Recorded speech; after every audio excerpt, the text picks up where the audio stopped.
ଜୟ ଜଗନ୍ନାଥ ହର ହର ଶମ୍ଭୁ। ଚାଲନ୍ତୁ ଆଜି ଜାଣିବା ଆଉ ଗୋଟେ ଭକ୍ତ ଓ ଭଗବାନଙ୍କ କଥା। କିପରି ଭଗବାନ ଭକ୍ତର ସମସ୍ତ ମନୋବାଞ୍ଛା ପୂରଣ କରନ୍ତି ଓ ଭକ୍ତର ଦୁଃଖକୁ ଦେଖିପାରନ୍ତିନି, ସେଇ ବିଷୟରେ ଜାଣିବା। ଆଜିର ବିଷୟ ହେଉଛି ଗୋଟେ ସନ୍ତାନ ନଥିବା ଦମ୍ପତିଙ୍କୁ ପ୍ରଭୁ କିପରି ସାହାଯ୍ୟ କଲେ ଗୋଟେ ସନ୍ତାନ ଦେଇ।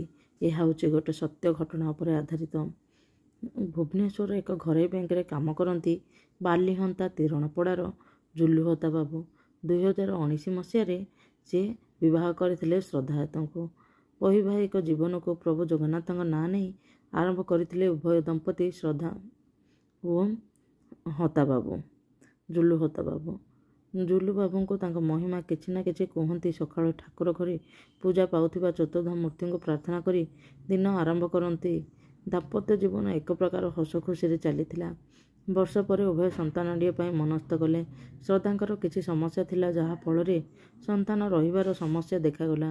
ଜୁଲୁ ବାବୁ ଡାକ୍ତରଙ୍କୁ ଦେଖାଇଲେ ଆଉ ଡାକ୍ତରଙ୍କ ପରାମର୍ଶ କ୍ରମେ ପରୀକ୍ଷା ନିରୀକ୍ଷା ମଧ୍ୟ କଲେ।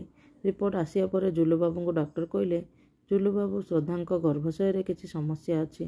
ଜୁଲୁ ବାବୁ କହିଲେ, ଏହାର କିଛି ସଫଳ ଉପଚାର ନାହିଁ। ଡାକ୍ତର କହିଲେ, ଆଜି ଜଣେ 100% ସଫଳ ହୋଇନାହିଁ, କିନ୍ତୁ ଅପରେସନ୍ କରିବାକୁ ପଡ଼ିବ, ନହେଲେ ଆଉ କିଛି ଚାରା ନାହିଁ। ନହେଲେ ଅପରେସନ୍ ପରେ ମଧ୍ୟ ଆଉ କିଛି ଗ୍ୟାରେଣ୍ଟି ନାହିଁ। ଏହା ଶୁଣି ଶ୍ରଦ୍ଧା ଦୁଃଖରେ ଭାଙ୍ଗି ପଡ଼ିଲେ ଆଉ କାନ୍ଦିବାକୁ ଲାଗିଲେ। ଜୁଲୁବାବୁ କହିଲେ, ଭାଙ୍ଗି ପଡ଼ନି, ମେଡ଼ିସିନ ଖାଅ ଆଉ ଭଗବାନଙ୍କ ଉପରେ ଭରସା ରଖ। ଦେଖିବ ସେ କିଛି ନା କିଛି ରାସ୍ତା ନିଶ୍ଚୟ ବାହାର କରିବେ। ସ୍ୱାମୀଙ୍କ କଥା ଶୁଣି ଶ୍ରଦ୍ଧା କାନ୍ଦି କାନ୍ଦି ଯାଇ ଠାକୁର ଘରେ ପହଞ୍ଚିଲେ ଆଉ ଜଗନ୍ନାଥଙ୍କୁ ଧରି କାନ୍ଦିବାକୁ ଲାଗିଲେ। ଡାକ୍ତରଙ୍କ ପରାମର୍ଶ କ୍ରମେ ଶ୍ରଦ୍ଧା ମେଡ଼ିସିନ ଖାଇବା ବନ୍ଦ କରିନଥିଲେ। ପ୍ରତିଦିନ ମେଡ଼ିସିନ ଖାଇବା ସହ ସକାଳେ ସଞ୍ଜ ଠାକୁରଙ୍କ ଘରେ ଲୁହ ଗଡ଼ାନ୍ତି। ଏମିତି କିଛି ଦିନ ବିତିଗଲା, କିନ୍ତୁ ଗର୍ଭଧାରଣ ରିପୋର୍ଟ ନେଗେଟିଭ୍ ଆସୁଥାଏ। ଏହା ଦେଖି ଶ୍ରଦ୍ଧା ଆହୁରି ଭାଙ୍ଗି ପଡ଼ିଥିଲେ। ଦିନେ ଜୁଲୁବାବୁଙ୍କର ମିଟିଂ ପୁରୀରେ ପଡ଼ିଲା।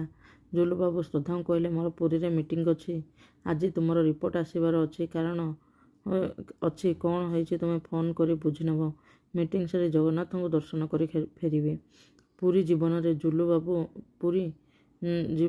ଜୁଲୁବାବୁ ଜାଣିଲେ ତାଙ୍କର ମିଟିଂ କ୍ୟାନସେଲ୍ ହୋଇଯାଇଛି। ସେ ପ୍ରଭୁଙ୍କ ପାଖକୁ ଗଲେ। ସ୍ତ୍ରୀଙ୍କର ଗୋଟି ଗୋଟି କଥା କାଳିଆ ଠାକୁରଙ୍କୁ କହି ଚାଲିଲେ। ଆଖିରୁ ଲୁହ ବି ବହି ଚାଲୁଥାଏ। ଏହି ସମୟରେ ଜଣେ ବ୍ରାହ୍ମଣ ଆସିଲେ ଆଉ ଜୁଲୁବାବୁଙ୍କୁ ତୁଳସୀ ଦେଇ କହିଲେ, ନିହ, ଏଇ ତୁଳସୀ ଟିକକୁ ତୁମେ ଯାହା ମାଗୁଛ ପୂରଣ ହୋଇଯିବ।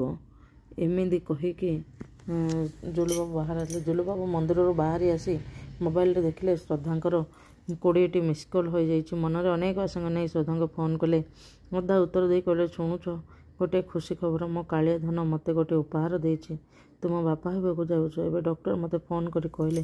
ଏ କଥା ଶୁଣି ଖୁସିରେ ଜୁଲୁବାବୁଙ୍କ ଆଖିରୁ ଲୁହ ଆସିଗଲା। ପୁଣି ଦୌଡ଼ିଲେ ମନ୍ଦିର ଭିତରକୁ। ସେ ପଣ୍ଡା ପୁଅକୁ ଖୋଜିଲେ, କିନ୍ତୁ ପାଇଲେ ନାହିଁ। ଜଗନ୍ନାଥଙ୍କ ଦର୍ଶନ କରି ଭାବବିହ୍ୱଳ ହୋଇ ପଡ଼ିଲେ ଆଉ ଭଗବାନଙ୍କୁ ଧନ୍ୟବାଦ ଜଣାଇ ଘରକୁ ଗଲେ। 10 ମାସ ପରେ ଶ୍ରଦ୍ଧାଙ୍କର ଏକ ପୁତ୍ର ସନ୍ତାନ ଜନ୍ମ ନେଲା। ଉଭୟ ଦମ୍ପତି ବହୁତ ଖୁସି ହେଲେ ଓ ମହାପ୍ରଭୁଙ୍କୁ କହିଲେ, ହେ ମହାପ୍ରଭୁ, ତୁମେ ସତରେ ମହାନ। ଦେଖନ୍ତୁ, ଆମେ ଜଗନ୍ନାଥଙ୍କୁ ଆମର ସବୁ କଷ୍ଟ ଦୁଃଖ କହି ନିଜକୁ ପୁରା ସମର୍ପଣ କରିଦେଲେ। ଭଗବାନ ନିଶ୍ଚିତ ଭାବରେ ଆମର କଥା ଶୁଣିବେ ଓ ଆମକୁ ରକ୍ଷା କରିବେ। ଜୟ ଜଗନ୍ନାଥ, ହର ହର ଶମ୍ଭୁ, ଜୟ ଜଗନ୍ନାଥ।